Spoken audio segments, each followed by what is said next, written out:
నమస్తే. గాంధీ భవన్లో ఉన్నాం. పిఎస్సి మీటింగ్లో రేవంత్ రెడ్డి ఎవరైతే గాంధీ భవన్లో పార్టీ ఆఫీస్లో గొడవలు చేస్తారో ఇక నుంచి ఉపేక్షించేది లేదు అని వార్నింగ్ ఇచ్చినట్టుగా తెలుస్తున్నది. అండ్ దాంతోపాటు చాలా అంశాలు ఉన్నాయి మాట్లాడాలి. నా ముందు తెలంగాణ రాష్ట్ర మహిళా కాంగ్రెస్ అధ్యక్షురాలు కంటెస్టెడ్ ఎమ్మెల్యే గోషామైలు ఉన్నారు. సో తెలంగాణ కాంగ్రెస్ మహిళా అధ్యక్షురాలు ప్రస్తుతం నా ముందున్నారు సునీతారావు గారు.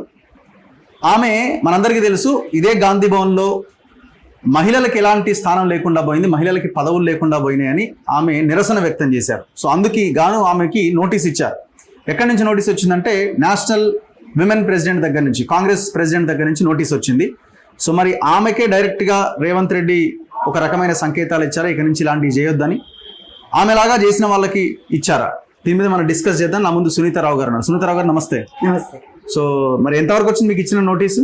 మీరు ఇంతవరకు మేము కూడా మీకు కాల్ చేసే ప్రయత్నం చేసాం కానీ మీరు లైన్లోకి ఎప్పుడు రాలేదు. సో ఈ అంశం మీద మాట్లాడడానికి యాక్చువల్గా వాస్తవంగా పనిచేసే కార్యకర్తలందరికీ కూడా పెద్దపీట వేస్తారు, కానీ ఎక్కడో కూడా అసంతృప్తితో వాళ్ళందరూ కలిసి నాతో గొడవ పడడం జరిగింది. జిల్లా ప్రెసిడెంట్లు అందరూ కూడా ఆ క్షణంలో నేను అక్కడ ఫేస్ వాష్ చేసుకొని వచ్చే తరుణంలో ఇక్కడ గేట్లు వేయడం జరిగింది. ఏం జరుగుతుందో తెలియని పరిస్థితి. తాళాలు వేసే వరకు నేను కూడా బస్ట్ అయిపోయాను, అవుట్ బస్ట్ అయిపోయాను. సో అంటే వాళ్ళ బాధ అనేది వీళ్ళకి అర్థం కాలేదా, ఈ విధంగా తాళాలు వేస్తున్నారు అనేది ఒక ఆవేదన అనేది నాలో ఉండే. తాళాలు వేయాల్సిన అవసరమే లేదు. సో మేము గతంలో కూడా 9 సార్లు మహేష్ గౌడ్ గారికి ఇచ్చాము. సో ఇప్పుడు మాట్లాడిన పిసిసి అధ్యక్షులు కానీ ముఖ్యమంత్రి వర్యులు కానీ ఆ రోజు ఇంత సుముఖంగా ఈ రోజు చెప్పినట్టు మాకు చెప్పింటేనే ఈ రోజు ఒకటే మాట చెప్పారు, ఏంటంటే పిఎస్సి మీటింగ్ లో చాలా మంచిగా బ్రహ్మాండంగా మాట్లాడారు.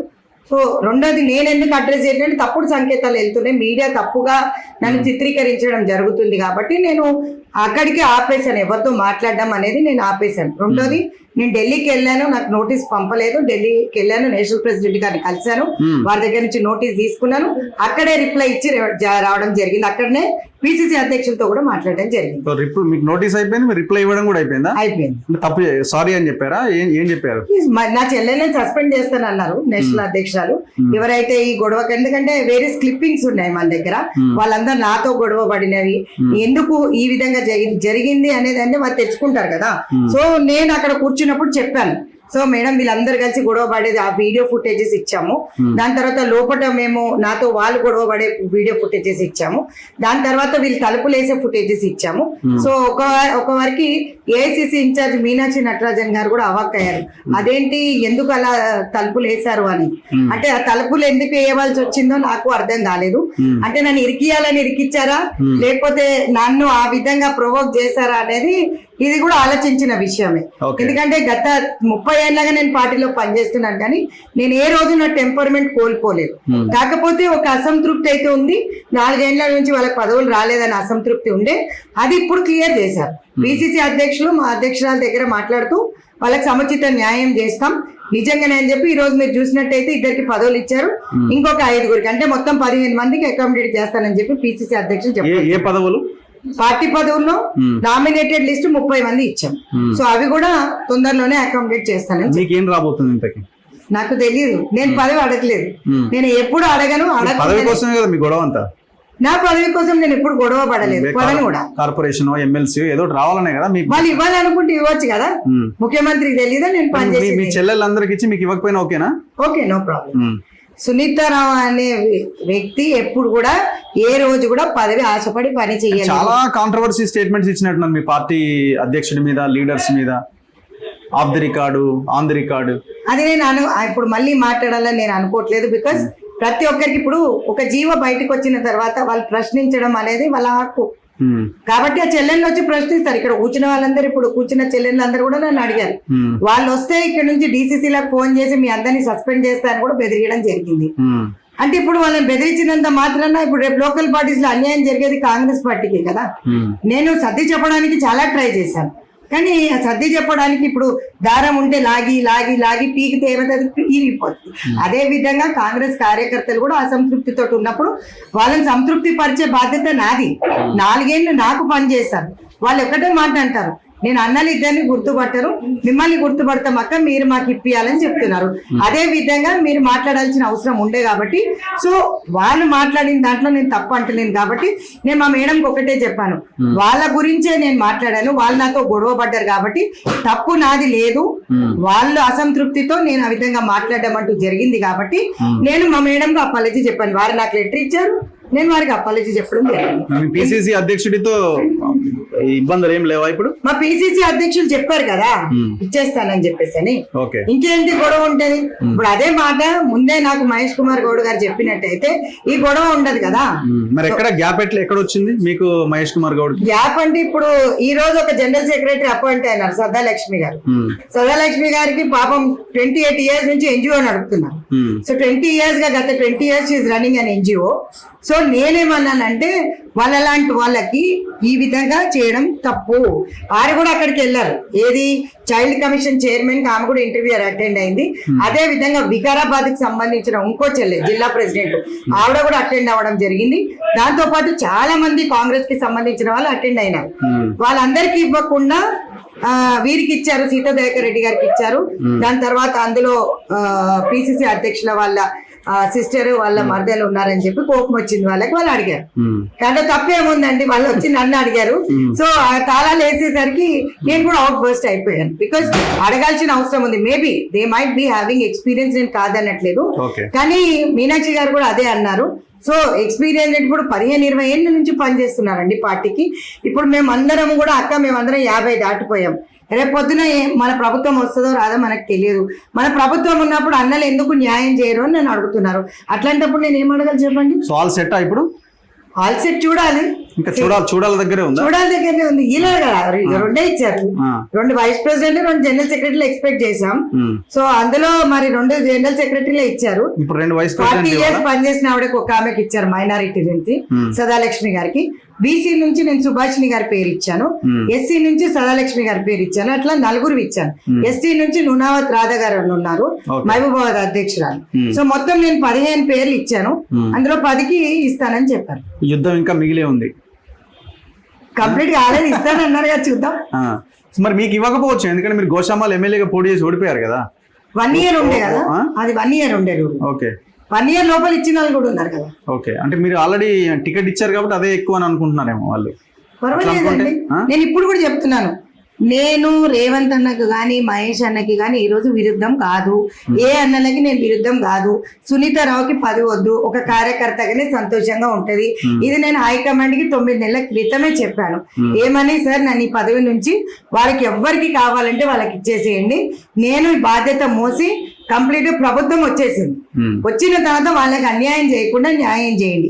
అప్పుడు అదే అడిగాను, ఇప్పుడు అదే అడిగాను. నేను మొన్న కూడా వెళ్ళినప్పుడు కూడా అదే రాసి ఇచ్చి వచ్చాను. మేడం కూడా అదే అన్నారు, మీరు ఎవరు కూడా ఉమెన్ లీడర్షిప్ ట్రైనింగ్ ప్రోగ్రామ్ జరుగుతుంది ప్రతి ట్యూస్డే. ఎవ్రీ 5 జిల్లా ప్రెసిడెంట్లు అక్కడ ఉమెన్ లీడర్షిప్ ట్రైనింగ్ కి పోతున్నారు. పోయినప్పుడు వాళ్ళందరికి ఒకటే చెప్పింది, వాళ్ళందరూ వెళ్ళి మా మేడంని కలిసారు, నేషనల్ ప్రెసిడెంట్ ని అల్కాలమ్మ గారికి చెప్పడం జరిగింది. ఏమనంటే సునీతారావు గారిది తప్పు లేదు, అక్కది తప్పు లేదు, మాదే తప్పు. ఎందుకంటే మేము చేసామంటే మీ వలన ఆమె బలి అయిపోయిందంటే పర్వాలేదు. ఈ రోజు నేను చెప్పాను, నా వలన మీరు బలి కావద్దు అని నేను మా మేడంకి ఏం చెప్పాను, వాళ్ళని ఏం అడగొద్దు మేడం, దయచేసి ట్రైనింగ్కి వస్తున్నారు, ట్రైనింగ్ ఇచ్చేయండి, తప్పంతా నా మీద వేసేసేయండి. నాకు ఈ రోజు సునీతారావు ప్రొఫెషన్ నుంచి వచ్చింది, ఒక లాయర్ని. ఆ లాయర్ గా నేను ఈ రోజు కూడా ప్రొఫెషన్ చేసుకొని ఉంటాను. కానీ వాళ్ళ పార్టీ జెండా మోసిన కార్యకర్తలు, వాళ్ళకి ఎప్పుడు అన్యాయం చేయొద్దు అనేది నా సిద్ధాంతం. అదే నేను అడగడం జరిగింది. పెద్దవాళ్ళు చాలా మంది ఏఐసిసి లీడర్స్ ని కూడా కలిసినాను.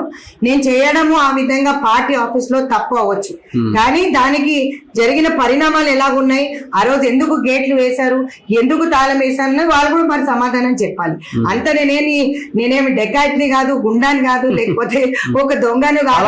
సిబ్బంది ఇక్కడి నుంచి తాళమే సిబ్బందితో తాళలే, లోపల ఉన్నారు, బయట నుంచి లాక్ వేశారు. సో ఆ ఫోటోగ్రాఫ్స్ నేను పెట్టాను. సో ఇది తప్పని చెప్పాను. తర్వాత మళ్ళీ ముఖ్యమంత్రి గారు చెప్పారా?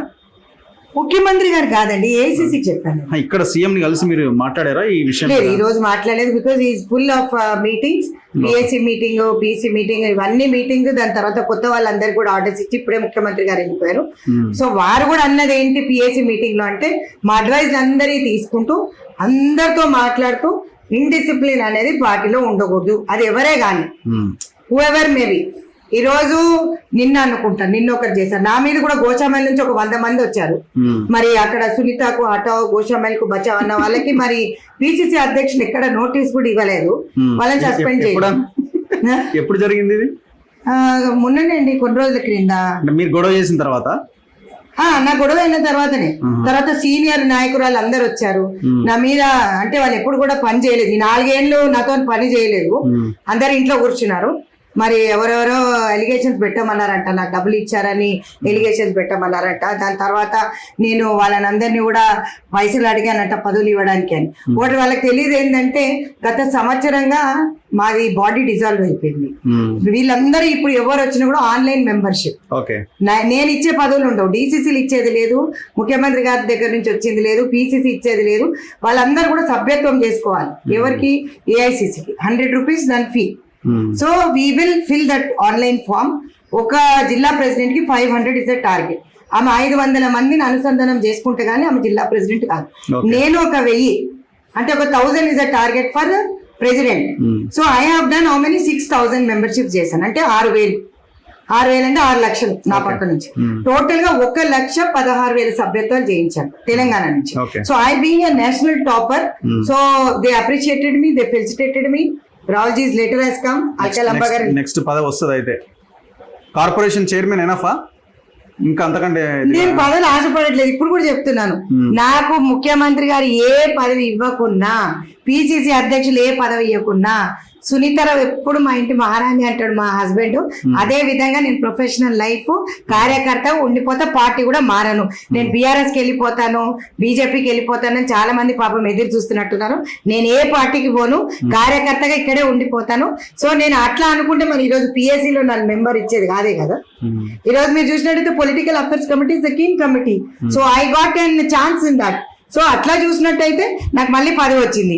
సో నేను అడగకుండానే పదవులన్నీ హైకమాండ్ ఇస్తుంది, హైకమాండ్ నిర్ణయిస్తారు. సో మాకు వచ్చిన ఏఐసిసి ఇన్ఛార్జ్ మీనాక్షి నటరాజన్ గారు ఖచ్చితంగా చాలా బాగా ఆలోచిస్తారు. మంచి స్ట్రాటజిస్టిక్ ఏదైతే ప్లాన్స్ ఉంటాయో వారు ఇంప్లిమెంట్ చేస్తారు. వారితో పాటు నేను సంఘటనలో పనిచేశాను కాబట్టి సంఘటన ఏ విధంగా బలోపేతం చేయాలనేది ఆల్రెడీ ఎన్ఎస్యుఐ యూత్ కాంగ్రెస్ చేయని పని మహిళా కాంగ్రెస్ స్టార్ట్ చేసింది. 16 జిల్లాలు తిరిగాను, బూత్ బ్లాక్ లెవెల్ స్ట్రెంథెన్ చేసుకుంటూ వచ్చాను. మొన్న 16th జిల్లా అయింది, మళ్ళీ స్టార్ట్ చేస్తాను రేపటి నుంచి. ఎందుకంటే మధ్యలో 3 days గ్యాప్ వచ్చింది బికాజ్ ఐ వాజ్ సిక్, నేను రాలేదు. ఈరోజు పిఎస్సి కమిటీలో మళ్ళీ ఆర్డర్ తీసుకున్నాను. సో వారు చెప్పడం ఏంటంటే పదవులు అందరికీ ఇస్తాం, కాకపోతే వారి దగ్గరికి ముఖ్యమంత్రి గారు చెప్పడం ఏంటంటే వారి దగ్గరికి ఆ లిస్ట్ రాలేదు. ఎక్కడైతే ఇన్ఛార్జ్ మంత్రులు ఉన్నారో వాళ్ళు వెళ్ళి వాళ్ళ జిల్లాలలో కూర్చొని ఆ లిస్ట్ అంతా పంపిస్తే రేపే మూకుముడిగా జీవో ఇస్తానని చెప్పి ప్రకటించారు. చూద్దాం ఏం జరుగుతుందో. అంతకన్నా సంతోషం ఏముంటదండి. Everybody want post today, but ఒక ఉమెన్ ని టార్గెట్ చేస్తే దట్ ఈస్ ఆల్సో ఒక బీసీ ముదిరాజ్ కమ్యూనిటీ ఉమెన్ ని టార్గెట్ చేస్తే అది పద్ధతి కాదనుకుంటా. ఎవరైనా కూడా కొట్లాడాలనుకుంటే డైరెక్ట్ కొట్లాడాలి, కానీ ఈ విధంగా వెనుక నుంచి ఎన్నిపోటు పొడవడం అనేది అది పద్ధతి కానే కాదు. ఒక ఆడబిడ్డ ఇంత పనిచేస్తుంది పార్టీ కంటే, మగవాళ్ళకి ధీటుగా ఈరోజు రాజకీయాలలో రాణించాలంటే మహిళలు రారండి, చాలా కష్టం. నేను అది జిల్లాల నుంచి స్ట్రెంథెన్ చేసుకుంటూ బూత్ కమిటీలు వేసుకుంటూ వస్తున్నా. ఎక్కడ కూడా ఎమ్మెల్యేలు ఎంపీలు మాకు కోఆపరేట్ చేసి బూత్ కమిటీలు ఇవ్వకున్నా కూడా మేము గుంజుకొని మరి బూత్ కమిటీలు వేసి వస్తున్నాం అంటే మా సత్తా ఏందో చెప్పకనే చెప్తున్నాం. ఇచ్చినా సరే ఇవ్వకున్నా సరే సునీతారావు ఎప్పుడు happiest person in the world. Anyway thank you very much. ఇది సునీతారావు గారితో స్పెషల్ ఇంటర్వ్యూ. చూద్దాం మరి ఆమెకి ఆమె టీంకి ఏమైనా ఈ పార్టీలో కానీ మిగతా నామినేటెడ్ పోస్టుల్లో ఏమైనా అవకాశం దొరుకుతుందా లేదా అని. చూస్తూనే ఉండండి మన తొలి వెలుగు.